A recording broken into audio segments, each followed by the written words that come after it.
população do nosso Estado. Por isso que ela tem que ser pública, e se hoje não tem investimento na Baixada, não tem investimento na Zona Oeste, nas áreas de favela, é porque o gestor, o governador, não tem essa visão de uma empresa voltada para interesse social, para atender a população do nosso Estado. Obrigada. Deputada Dani Monteiro, seguida Carlos Mink e deputada Renata. Eu estava inscrito para falar, mas já usei o meu tempo aqui com a parte da deputada Lucinha.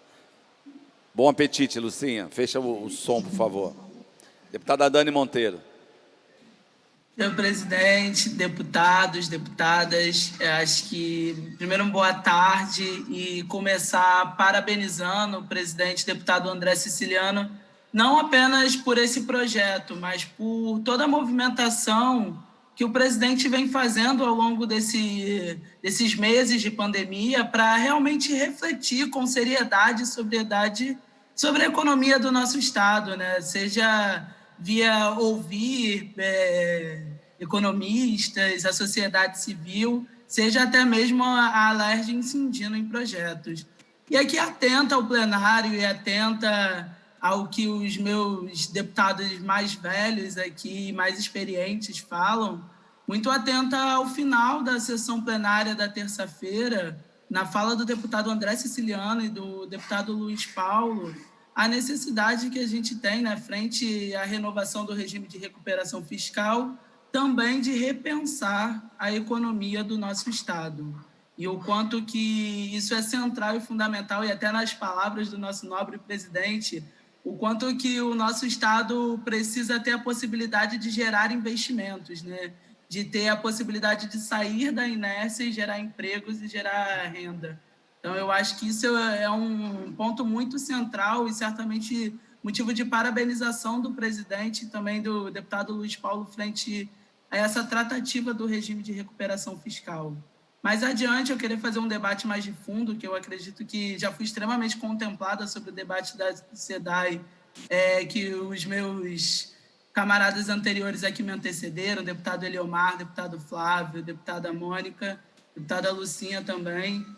Mas eu queria fazer um debate mais de fundo que tem a ver com esse problema que a gente vai enfrentar e que a pandemia daqui para frente só agravou, né? Que essa ideia da economia financeira, né? Dessa crescente financiarização da economia e dessa necessidade de um movimento, né? Que não respeita fronteiras, que não respeita nações e que especula sobre a vida das pessoas. O quanto esse capital estrangeiro chega, privatiza algum bem nosso e que não oferece a contrapartida no entorno e que não pensa as especificidades e necessidades do nosso país.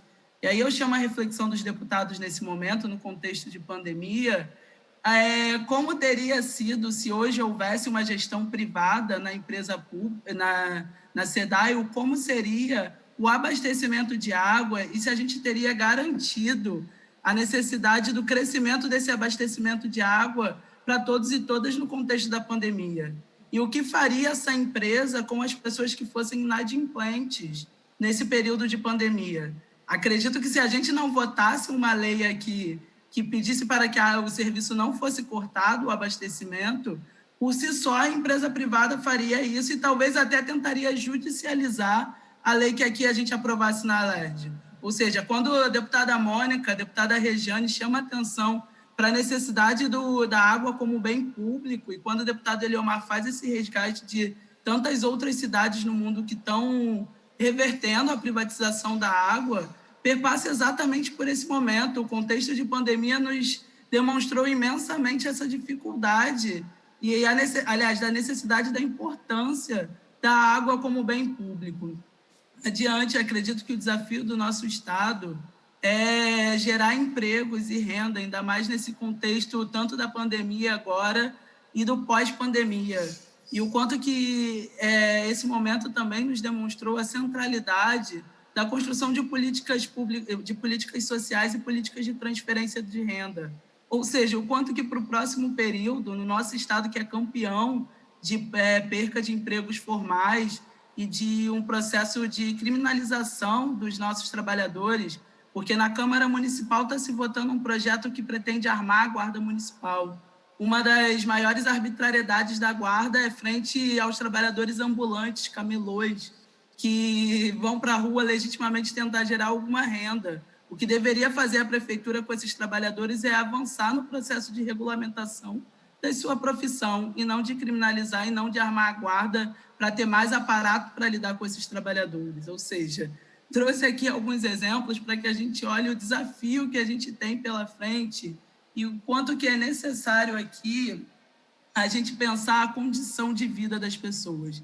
E eu queria encerrar essa reflexão trazendo um exemplo que acredito que todos e todas aqui, seja morando em áreas de periferia, seja morando na Zona Sul, seja morando num condomínio da Barra da Tijuca, mas que certamente poderão estar, que estão todos ambientados, com essa situação, que é o entregador que vai na sua casa entregar pedidos, os mais variados, comidas, farmácia. É impressionante, né, as coisas que hoje a gente pode pedir pela internet. Mas pensa nesse entregador, esse que vem por aplicativo. Olha para aquele jovem, o quanto que ele está se esforçando, trabalhando de bicicleta.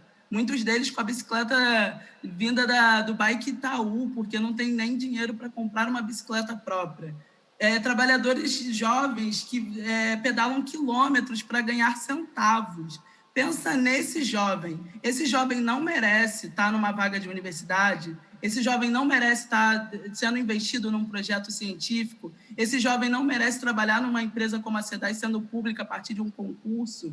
Esse jovem não merece a defesa de um futuro, porque é sobre isso que a gente está falando aqui quando a gente fala sobre privatização de bens públicos, quando a gente fala sobre oferecer todo o nosso Estado ao capital privado, a essa economia internacional. O quanto que é necessário, sim, a gente ter um Estado que consiga gerar arrecadação, tendo empresas superavitárias e que isso se reverta em transferência de renda direta para a população, que se transfira em políticas sociais, porque é isso que a gente precisa aqui para o nosso Estado sair dessa inércia. Só se tem economia gerando renda para a população.